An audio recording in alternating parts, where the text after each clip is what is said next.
You know, I love podcasting. I have since 2006, back when you had to use like a Dixie cup with string to make the thing work. And that's why I'm so excited that we recently moved Mysterious Goings On to Anchor FM to record our podcast. I gotta tell you, I don't regret it a bit. If you haven't heard about Anchor, it's the easiest way to make a podcast. Let me explain. First of all, it's free. There's creation tools that allow you to record and edit your podcast right from your phone or computer. Anchor will distribute your podcast for you so it can be heard on Spotify, Apple Podcasts, and many more.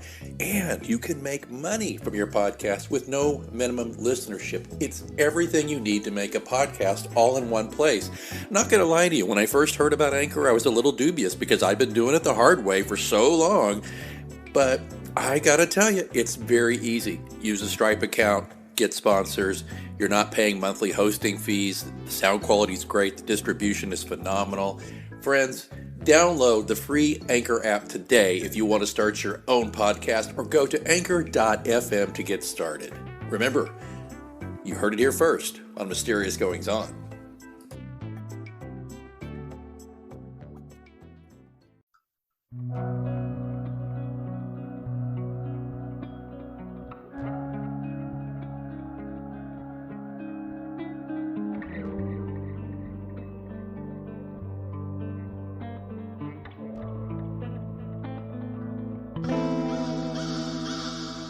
Welcome to Mysterious Goings On. I'm Alex Greenwood.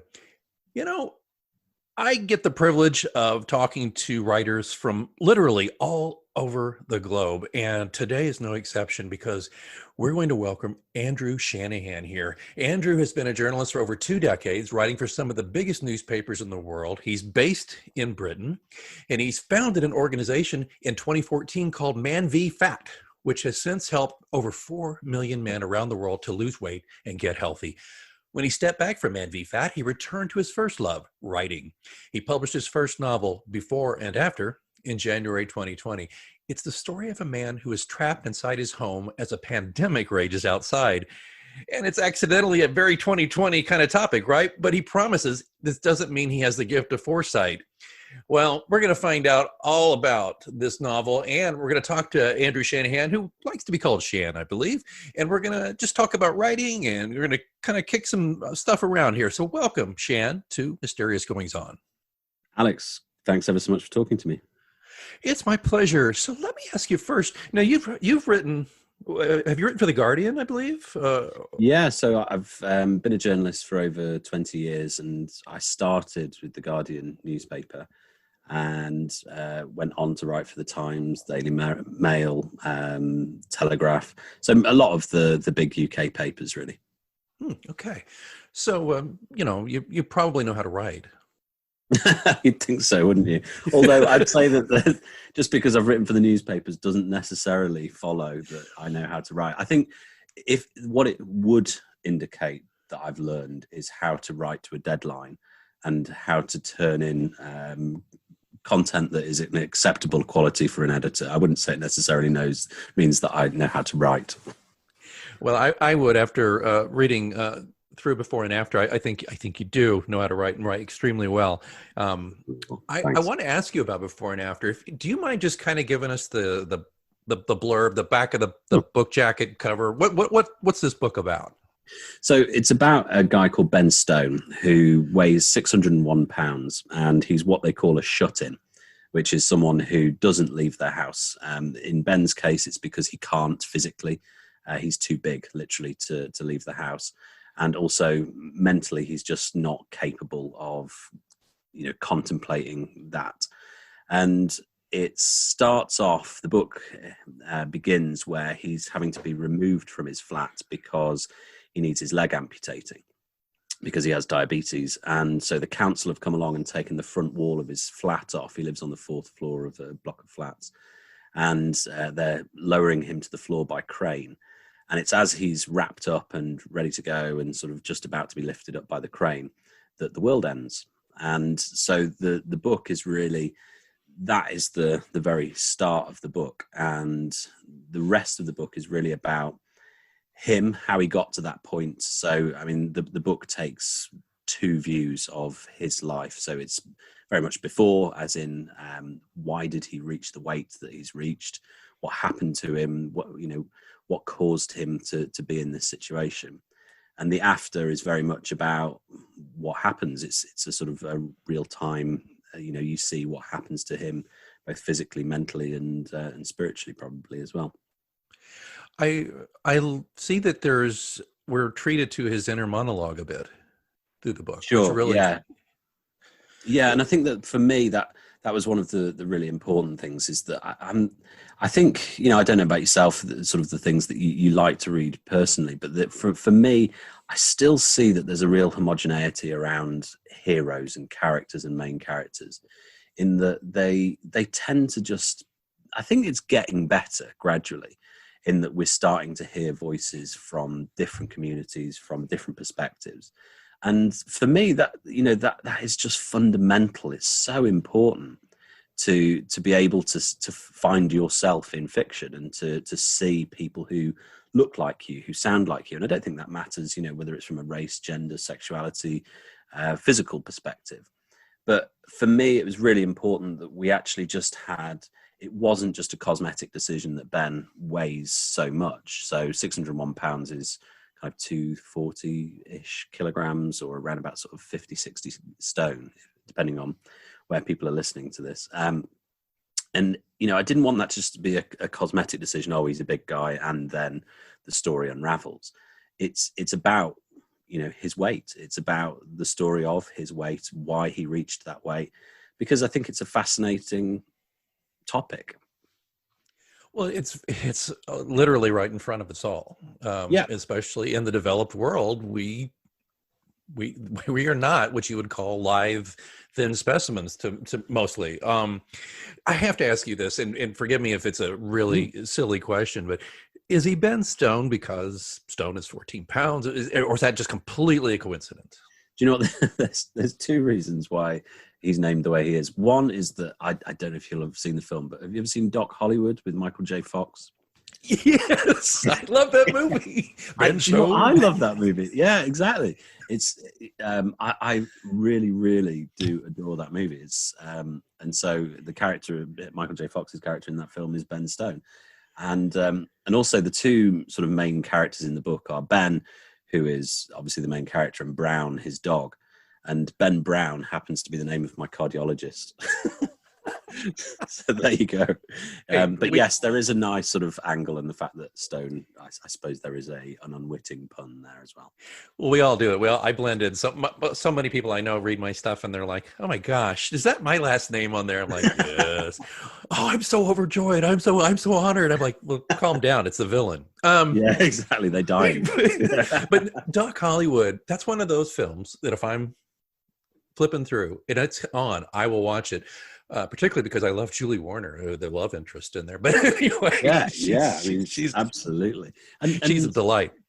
Yeah, and it was a real surprise for me watching that film, I think, when I was growing up, because he was, the king of. I just, when I was younger, I assumed that he was in all films. I thought that's what films were. It was Michael J. Fox in every film. I was, it has to be said, a spectacularly stupid child. I don't think I've got that much smarter, but the thing for me was that he'd done all of these blockbuster, like Back to the Future, Secret of My Success, things like that, and then Doc Hollywood came along, and it was such a small film, and I think he's referenced the fact that it was, it was very much supposed to be like a Frank Capra style film, and I'd never really seen any of those films before, but for me it was really fascinating because, although we lived in the UK, I kind of really understood a little bit more that, oh, wow, so you can actually make a film about somewhere as boring as where I live and still have, the context of a story there. And I suppose that, in a funny way, that goes back to representation. It was that sort of surprise of representation that, where I lived was just a small rural village in the middle of England, entirely anonymous, and I never thought there was any kind of romance or story to it. But I think in some ways that maybe did open my eyes a little bit to the fact that, a story, even a Michael J. Fox film, can be about something as innocuous as Where I Live. The fish out of water too. That it's a bit of a Sure. trope, but they did this so extraordinarily well. This happened in my own life where I moved from not a huge city, but a city of about 1 million people to a town of about 1,500 for a job, and I was kind of that same. I had that same vibe, so I think I fell in love with that too.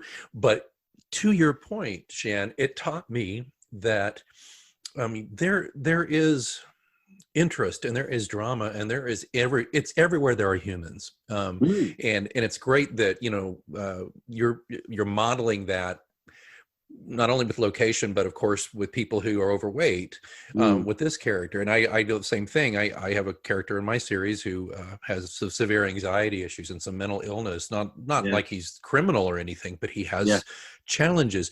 And I've had people tell me, wow, the hero of your books has some of the problems I have, and you do it in a way that doesn't mock it, which is the other thing we're talking about here with Ben Stone. You're Ben Stone. Yeah, and I think it's so easy. It goes back to that age-old writer's advice, doesn't it? Write about what you know, and write, just so that it has that tangibility, it has that reality to it. And because people can reflect on that and they can see it and so lots of people have read it who obviously aren't as heavy as Ben, or perhaps don't have weight issues at all. But they've said, do you know what? It actually made me understand a little bit more about how someone could get to that size and how, what the psychological impact of that might be. Because I think, especially with weight, as you say, so in the UK, and I think it's the same over in the States, it's 7 out of 10 men are either overweight or obese. Yeah. So it always used to make me laugh when people would say, oh, you're sort of, man v fat's quite a niche. I was thinking, well, a niche is the sort of, is the narrow part. Actually, what I'm on the mass market, if you'll pardon the pun. There are 70% of a market is not a niche. It's the whole, pretty much. So I think for we need that representation, and we need to understand those perspectives. And I think that it's great in fiction when we can do that, because we can explore what it's like to be that person without and gain greater empathy, without it costing us anything, really. Do you mind if we step back for a moment, because this is part and parcel to your book? So Man v Fat. Could you just give us a little background on how that happened for you? I'm very curious, and I think the listeners will want to know this in relation especially to before and after. Sure. So Man v Fat started in 2014.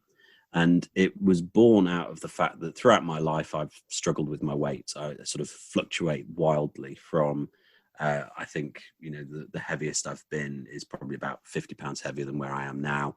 And I've probably been about 50 or 60 pounds lighter than where I am now as well. So throughout my life, I've just had this constant oscillation with regards to my weight. And it's my problem, if you like, is largely because I tend to eat quite compulsively, or eat not because I'm hungry.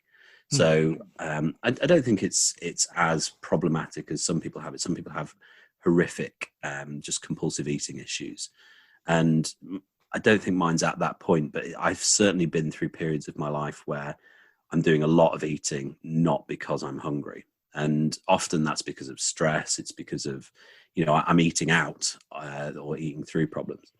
And so in about 2013, I think I was about the heaviest I've been. And I had just sold my previous business, and which was a wedding website. It's a website for men who are getting married. So we used to write a lot of speeches for guys and that sort of thing. And I'd sold that business, and I was just desperately unhappy with where I was. And so I was really, really trying hard to lose weight. And I struggled a lot because all of the support, the products, the information out there were aimed at women. And, looking at it, I just felt it was so strange that this topic was, it was clearly a problem. You could just walk down the high street and see that there were just as many men as women who were overweight. And yet everything was focused on women. And clearly, from a gender perspective, that's just so damaging, because women then start to interpret that as, right, fat is a female issue. You know, if you are a fat woman, that is a bad thing. Whereas if you're a fat man, well, you know, where are the groups to help men? So clearly it's not an issue to be a fat man. And I just, I felt like I needed support. So I was the one fat bloke at Weight Watchers and Slimming World and all of those groups. And I remember vividly the point where I just thought, this is so absurd that there's no support for me, is that they were talking in one of the groups and the leader was saying, she said, okay, so we're going to look at, you know, periods and how periods affect your weight. And, you know, if it's your time of the month, then clearly that's going to cause fluctuation in your weight. And I was thinking, yeah, that's not my problem. And just from that point, I thought that there needs to be something. And equally, a lot of the things that they were talking about just didn't seem relevant to me. Like they weren't talking about, you know, working. So I was working very long hours and I couldn't think, you know, there was practicalities around that. So I was working through lunch. And then by the time I got home, I was starving. So I was just looking for something very, very quick to fill me up. So, and also I was stressed. So I was speed relaxing with beer and crisps and, you know, just getting to the end of the day and going, yeah, that's me done. I'll have a beer. And those were the things that were causing me problem. And I thought there might well be a gender issue there. So I started a crowdfunding campaign to see if other men out there were interested in male-focused support for weight loss. And I think about 3,000 men joined up during the crowdfunding campaign.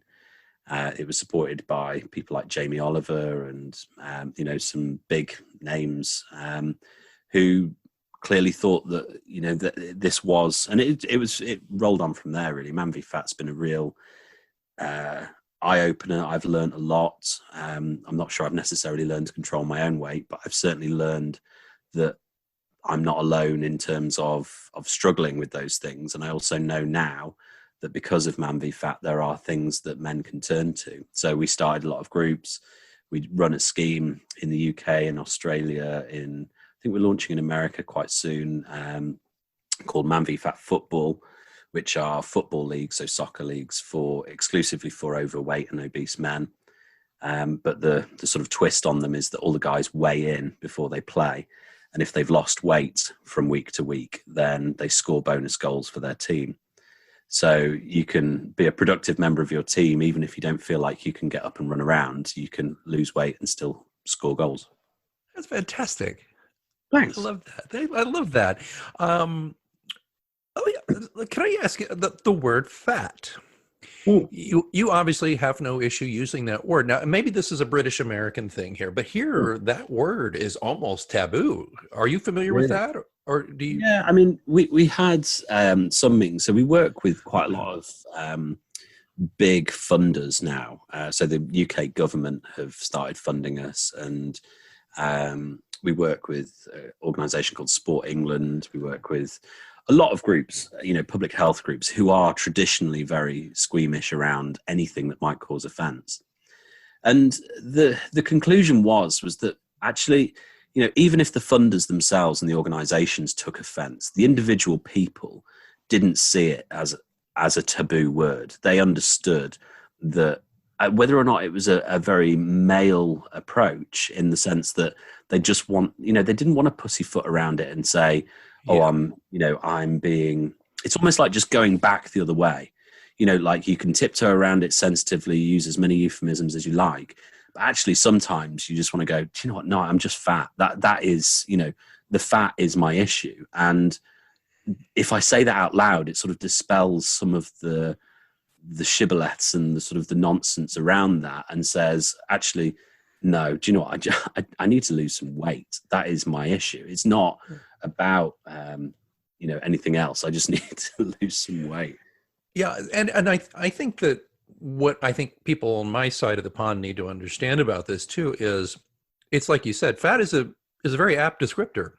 You know, you can say I wear fluffy sizes, or or even overweight, whatever, but let's get down to it. You know, if you're overweight, and by the way, I'm doing all right now, but I've had my ups and downs too. Nothing, you know, to the point where I needed a group, but certainly a point in my life where I had to start exercising or else, you know. So, you know, I think we all get there. You know, I'm in my 50s now, but in my 40s, it was just like 40. Two things happened. Well, three things. Had a kid. I didn't. My wife did. I had a kid. My eyesight started to go finally, and I just gained weight by looking at food. So anyway, I learned to start. But I think the distinction, though, here that people need to get across is the concept of fat shaming. Is one. So let me give you an example. Some people I saw on Twitter the other day, toxic Twitter. Someone made a comment about the president and said he was a fat blankety blank, and somebody got on there and said, I agree, he's a total jerk, but why do you have to fat shame him in the process? Sure. And so what is your thoughts on that? And just lay it out for me if you just think that's right, wrong, or silly, or what do you think of that, though? No, I don't think it's silly at all. And I think that, absolutely body shaming for any reason whatsoever is, it's not just wrong, it's counterproductive. People sometimes feel like they can fat shame someone into, oh, come on man, you're super overweight, you look awful, and that they don't understand that doesn't lead to someone going, do you know what, they're right, I'm gonna do something positive. Actually, all it does is it just drags you deeper and lower and leaves you feeling that so it's counterproductive.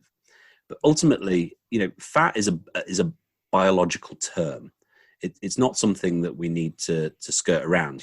If you speak to a biologist, they will tell you that underneath your skin there is a layer of fat. So there is a technical term there that is not a euphemism in and of itself. And I think that part of it is, I think you could draw analogies with the sort of the approach to the word queer, and about how people have reclaimed that word, and the people within that group have reclaimed the word queer and said, actually, no, I identify in this way, and it speaks of something to my identity. Now, I think that it's different because clearly we're talking about fat as being something non-ideal, and that's not true of people who are using the word queer. But I think that you can say to people, if you had to describe yourself, what would you think is the most accurate term? And I think for the men who are engaged with Man v Fat, I think that if you say, and the name itself obviously puts it in a very pragmatic system. It is me versus my problem. It is me versus fat. And the second you start sort of distancing yourself from your problem through using euphemisms and saying it's me versus, fluffy sizes, I think was the one you used. Yeah. It weakens the battle. It weakens the journey and the target and the purpose of what you're doing. If you can state your target and your mission in as simple a terminology as possible, then I think that's very powerful. And especially if I'm doing it for myself. So, you would have to speak to some of the guys on the scheme, but I think since we launched, I don't think we've ever had anyone say from within the scheme, this is offensive, I wish it was called something else. Yeah. And I think that that's because they all identify as fat and all identify that what they want is to create this Man v Fat situation for themselves.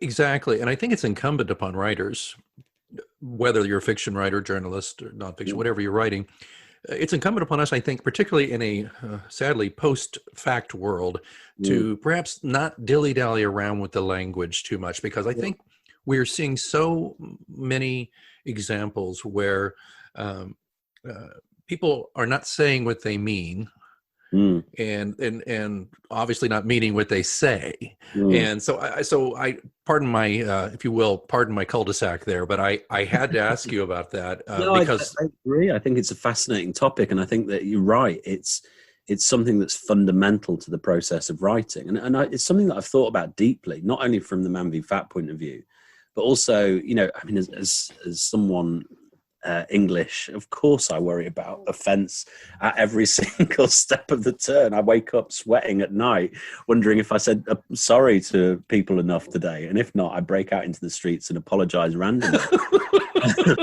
Sorry. I'm so sorry. Oh gosh, I am sorry. So sorry. And I am a compulsive apologizer, but you're absolutely right. I think where writers, it is incumbent on us to be brave is in our use of language and in our quest of, of course we have to be sensitive to, are we being offensive? But equally, we have to be brave in at least asking those questions. So a situation arose recently where the next book that I'm writing on, a character has cerebral palsy. Oh. And I was speaking to some of the organisations in the UK, Scope in particular, who are very, very good, and they sort of represent cerebral palsy, people with cerebral palsy, and children with cerebral palsy. And I sort of really had to wrestle with this. Am I in some way, being a tourist in this world? And is that the right thing to do? Similar to the situation with yourself and the mental health aspects that character has, you have to make sure that there's a reason for why you're doing that. But then I also think you have to be brave as well and say, no, I am going to use that character, and I am going to say something valid, even if I don't have cerebral palsy myself. I think it's still a reasonable thing. We are engaged in fiction. We are allowed to imagine. There's so many branches to that tree, which I wish we could get into, but it also gets to me. There's a branch that goes to where actors are now being criticized if they're playing a role that they don't actually inhabit in real life. I can see some of the points there, but a lot of the points, we're talking about art here. We're talking about a different direction, but I know we don't have time for that. So I do want to get back to before and after, before you say, Alex, we're at after, and this interview is over, I'm leaving. Let's get back to that book then. How long did I want to ask the nuts and bolts questions that I ask all writers? Well, how long did it take you to write the book from conception to published? So I think, as I said, one of the things that journalism taught me was to be fairly proficient at writing as a profession, having deadlines and that sort of thing. And so I think I started in July of 2019, and I think the third draft was finished in October. So it's about 80,000 words. So I think the first one took probably a month and a half to write. And then myself, my wife, and my two boys read it. And between us, we came up with the fact that I just got the last third of the book completely wrong. And so it was quite it wasn't necessarily an easy fix, but it was really apparent that it was an interesting book. It's just that what I'd done was it sort of felt like I'd grafted on an action film at the end, and it went slightly absurd. And I think what's really useful about that stage of where you come back to a first draft is the flaws in it are so magnified, and instantly you can say, good grief, what on earth was I thinking? And that's great fun, because you can then go, fab, one of the joys of writing is deleting. Absolutely, it is. I love the first draft, and I put it away for a few weeks. I don't know if you do this, but I have to put it in the drawer for a couple of weeks and come back to it with fresh eyes. And I cringe half of it, and then I enjoy part of it. And every now and then I'll circle something and put an exclamation point by it. It's the only time I print anything out, by the way, is that usually after that first draft, and when I go over it. The rest of the time my editor handles it for me, but I do love that part of the process as well. And isn't that a satisfaction thing as well, of like having the printout of the book? Yeah. Of just sort of tangibly existing in the real world, and you being able to slam it on a desk and go, yes, it's there. There is something. It's substantial, it's it's like funny. I'm doing this. Nobody can see it, the listeners, but I'm holding up a laptop. I can't slap this laptop on the desk more than once or twice. And it doesn't make it any kind of, it doesn't make you feel good whatsoever if you just look at a file size of a document and go, whoa, 430K. Look at that. Look at those zeros and ones piling up there. That's great. Okay, so you did you publish this independently, or did you shop it, or how did that go? So I have an agent. I've published before. So I've published 3 books of nonfiction before, one connected with Man v Fat and a couple of others. And I've done some ghostwriting in the past and that sort of thing. And so I'd worked with publishers quite a lot before. And I knew that if I ever got the opportunity, I would like to do something without publishers. As much as I love publishers, and I think that they do a great job. I think that my experience has been that in a post bookshop world, and I don't want anyone to scream when I say post bookshop world, you know, it's just a fact of sales that so many more books are sold online as ebooks these days and as print on demand or however they're delivered via Amazon. That it's a reality that fiction writers have to adapt to and ideally go with. So I kind of the whole thing with publishers to me seemed to be that they had it locked up in terms of getting books into bookshops, and you know, and printing at volume, and distributing those books. And now it sort of seems, although I love the physical product of a book, it seems a little bit absurd. And I know that people are fetishizing them as objects now, and you know, there are blogs devoted to how beautiful books are, and you know, I can get that, and I agree. But equally, I know that that's not where the business model is.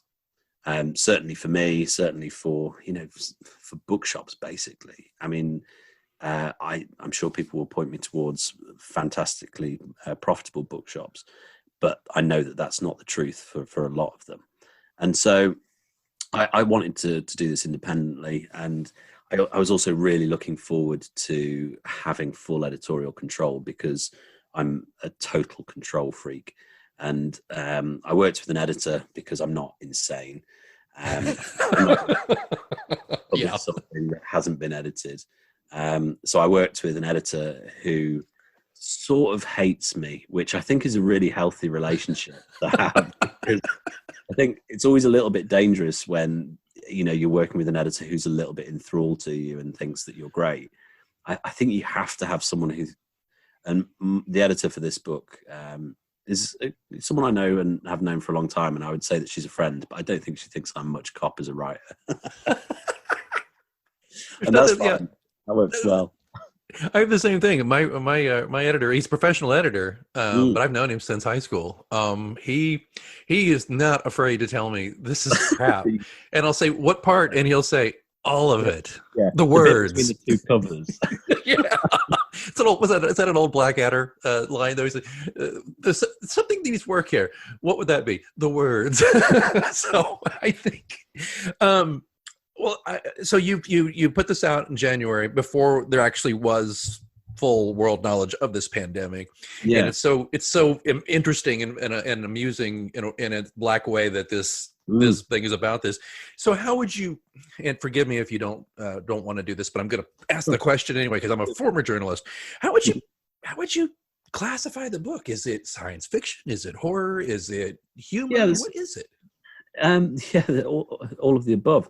I think the issue is that, you know, there are elements. I think more and more I've come to think of it a little bit as sort of body horror.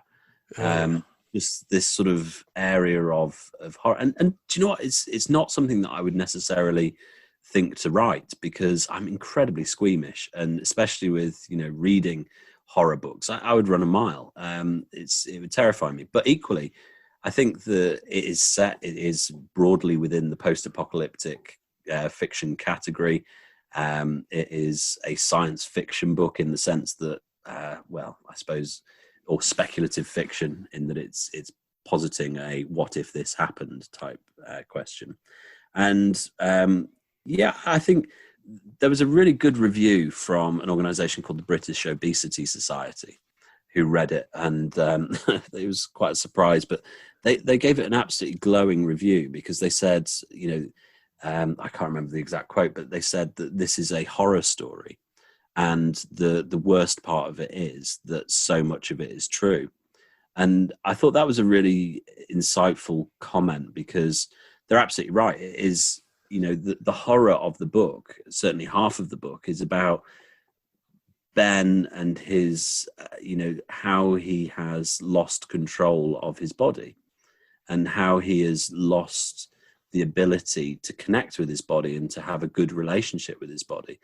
And I think that has been a really interesting thing to write, because it's not something I've necessarily seen before. It's about a man who is hugely overweight, and who struggles with that. And I think some of the bits that when I was writing them, I really thought,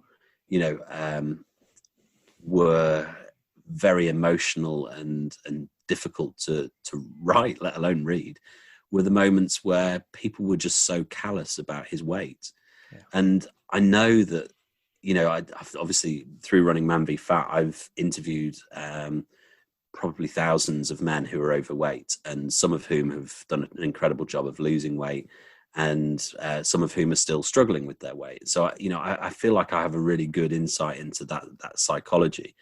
And so there's a point in the book where Ben is just in a supermarket picking something up for his mum, and a woman comes over and starts telling him how he can lose weight and what he needs to be buying to lose weight. And he was buying something for his mum. But and I feel like that sort of that public ownership of overweight bodies, they are something that people are allowed to comment on, or that it is in the public domain.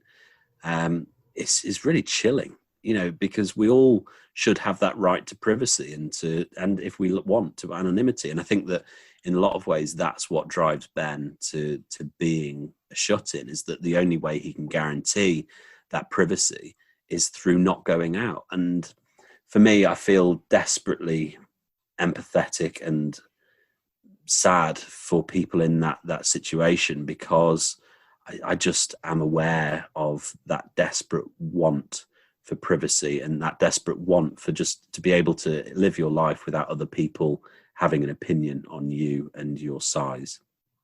Well, to be judged by people. Sure, exactly. It's huge. And that's being judged is at the root of a lot of anxiety disorders, by the way. People get anxiety because they fear they're being judged, or if I turn in this assignment at work, I can't turn it in because I fear I'll be judged negatively for it. You see, there's a connector, I think, there between the world you're writing about and the world I write about, with the judgment. I know we've got just a few moments left here, and I've so enjoyed this, Shan. You are just a delight to speak with about all of these things. Yes, I am. You really are. I'll take that $5 later, but seriously, if I could, I'd love it if you could just maybe give a word to our writer listeners out there who are working on their first book. This sounds like this has been a tremendously rewarding experience for you, and you're writing another one. Any words of buck up for people out there trying to get through it, especially in November, the National Novel Writing Month? Yes, exactly. Well, I will also point out that it's No Nut November as well. So I don't know if that psychologically there's a connection between those two things. I'll allow you to explain that concept.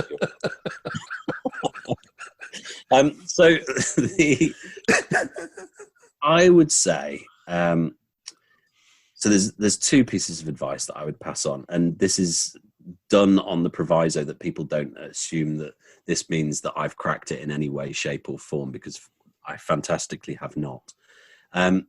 The strong advice I always return to is don't get it right, get it written. And that, I think, is a very neatly encapsulated piece of advice about, you referenced your first draft, and the way you referenced it made me think that you don't actually struggle to do first drafts. Is that fair? I'm on my 8th book, and that first draft for that first book took me 2 years. But my second, third, fourth books, they came really fast, and then the fifth, and then lately it's like pulling teeth. So I don't know. Yeah. I'm not typical in any way, I don't think. You've experienced different sides of it, because I think, like I say, I can approach things in quite a professional way of saying, look, you've just got to get 80,000 words done. You've got this length of time to do it. Get on with it. Yeah. And so I hear that voice in my head and I do it. So I think there was Frank Cottrell Boyce was writing the other day on Twitter, and he was saying, who did Billions, and I'm going to forget all the rest of his books, but anyway, he had a great phrase, which was slap it down. That first draft, slap it down. Don't preempt yourself. Don't double think. Yeah. Don't, because as you are writing and thinking this is pretty good, there is another part of your brain going, this is ineffable shit. Absolutely. And the perhaps the one skill that a writer has is being able to have a brain that has both of those voices at top volume in their head and not explode. I think that that's probably, as long as you understand that every other writer is like that, I think that that is a really healthy thing to do.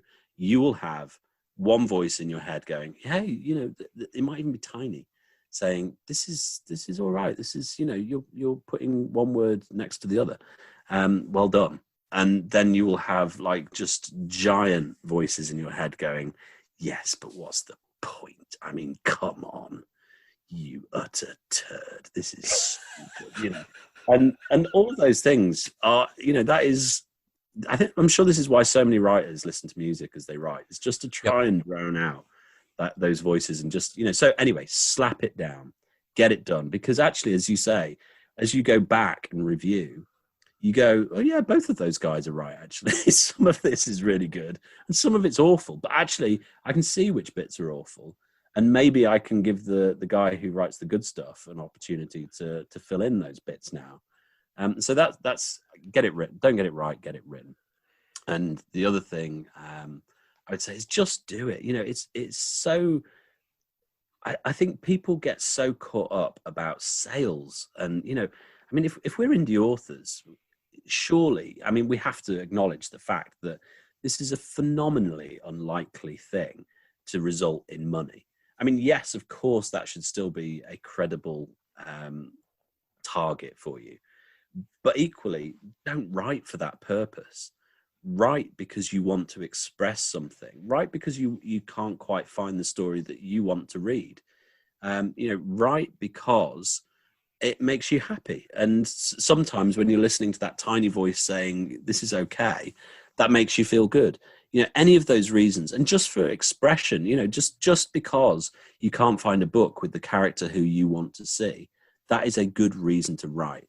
And just get it done, get it out there. And I think that is a really healthy approach to, and don't worry about reviews and any of those perspectives. Just worry about you expressing yourself. I think that is a really, truly beautiful thing to do.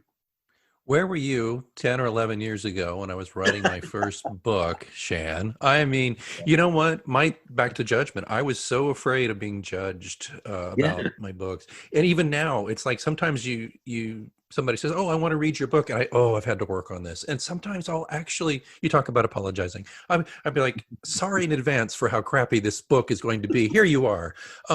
Feel free to use it if you run out of toilet paper in the pandemic. What the hell am I doing? But I have a friend, a very dear friend who listens to this show. And I'm going to paraphrase this. She's a great reader. She can write as well, but she's a great reader and a great booster of authors.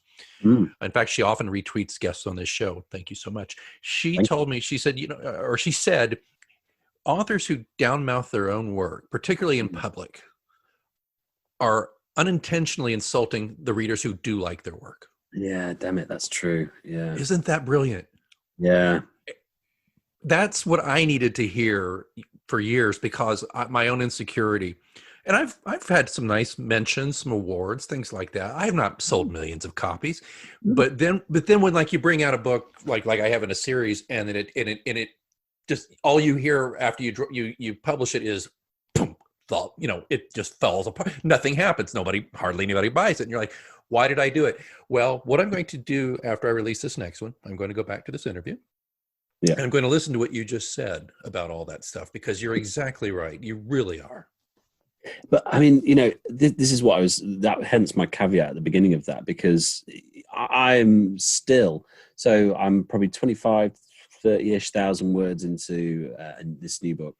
And I have been in this situation, so surely I should be able to process my own advice. I should be going, stop thinking, just write. But equally, I'm, utterly, obviously I've got the bloody pandemic to be able to blame this all on and go, oh, well, we're all on furlough and it's difficult to actually find the time. But that's just this nonsense, really. I could be writing 2,000-3,000 words a day easily, and I'm not. Well, I'm not either. And that was one of my last wrap-up questions. You've already, I've had a tremendously difficult time simply because, and And for a while there, I kicked myself and said, "You're making excuses," and perhaps I am, but I have lost the focus. I Yeah. just find of course, I've had two big competing things. One, the pandemic, and hoping everybody stays safe around me, and all that. The other being the U.S. elections, which have preyed on me. So I have just felt I've had so little energy, and I also, and this is funny because I've had writer friends who say, "Well, you should go write as an escape," and I feel like that's an indulgence, I guess, which is wrong. I think that's totally wrong. I'm wrong. I think I should have been writing, and I will. Yeah, and I mean, I hear all of that, including the U.S. election, and even though I'm a Brit, it's sort of sucked us all in, and I think you said toxic Twitter earlier, and you're absolutely right. I've come off and deactivated my Twitter account like 9 times this month because I just feel myself being pulled into that vortex of hate and self-loathing, and think, oh yeah, but it's good for scrolling. And I think instantly, I think doom scrolling might be the word of 2020. Yeah. But I agree. It's about focus, but I think it's also about the psychic energy that we all have. I mean, regardless of whether you believe in psychic ability or anything, but the energy of the psyche, the brain power that you have at your command, and so much of that, I think we have frittered on social media, US elections, pandemic, and so maybe we should be kinder to ourselves and say, okay, well, let's say this vaccine, and I thought it was hilarious the fact that the vaccine and Trump's defeat came within a few days of each other, because you're sort of thinking, maybe this is sort of the start of a healing process. Apologies if your politics lie in a different direction, but it's just that sense of at least there is a resolution, because I think regardless of whether you're Republican or Democrat, I don't think many Republicans enjoyed the process of a Trump presidency because it was just so caustic. And I think, just the idea of a boring 4 years under Biden is just, and sounds glorious, doesn't it? Well, as I've said repeatedly on Twitter, I said I just fantasize about a day when I don't have to worry about what the latest thing is going to come out of the White House. I just want competence. I just want somebody to handle that, because I would like to, as Voltaire said, I would like to tend to my own garden. I would like to make things well in my area and not worry about, is Washington, D.C. going to explode because of some ridiculousness. So there's that. And I'm probably more effective at protecting my family and myself from COVID if I'm thinking, okay, the people at the top are also working to that same goal. But we didn't mean to get political, folks. I'm sorry. But if you're a longtime listener to the show, come on, you know where I am on this. Andrew Shanahan, where can people find you if they want to, and I'm sure they do, want to learn more and follow you and keep up with you in your new book? Sure. So primarily, if you go to a website called Hello Shan, so HELLOSHAN.co.uk, that's my blog, and I am trying to be much more diligent about updating that, more so than my social media feed, so which I will snootily give a miss to here. So have a look at the blog. And if you want to have a look at the book, then you can go to helpbiscuits.com. HELPBISCUITS.com, and that should take you to the Amazon store in your geographic region. And I think it's ludicrously cheap at the moment. I think it's 99p for the ebook, and obviously you can read the sample. And my estimation is that if you read the sample, then you might think this is 99p, not wasted. I would tend to agree. Andrew Shanahan, you have blessed us all with a wonderful, almost an hour of conversation and insight, and I so thank you for appearing here on Mysterious Goings On. You're very welcome, Alex, and it wouldn't be English if I didn't finish by apologizing. So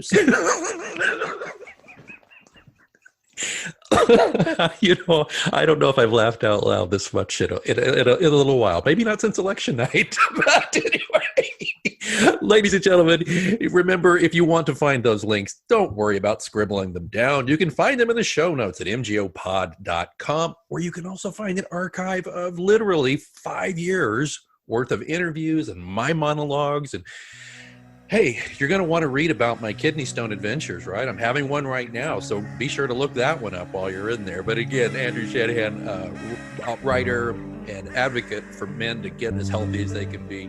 What a tremendous guest. Thanks again. Again, mimgopod.com for all the links, etc., etc. And until next time, keep reading.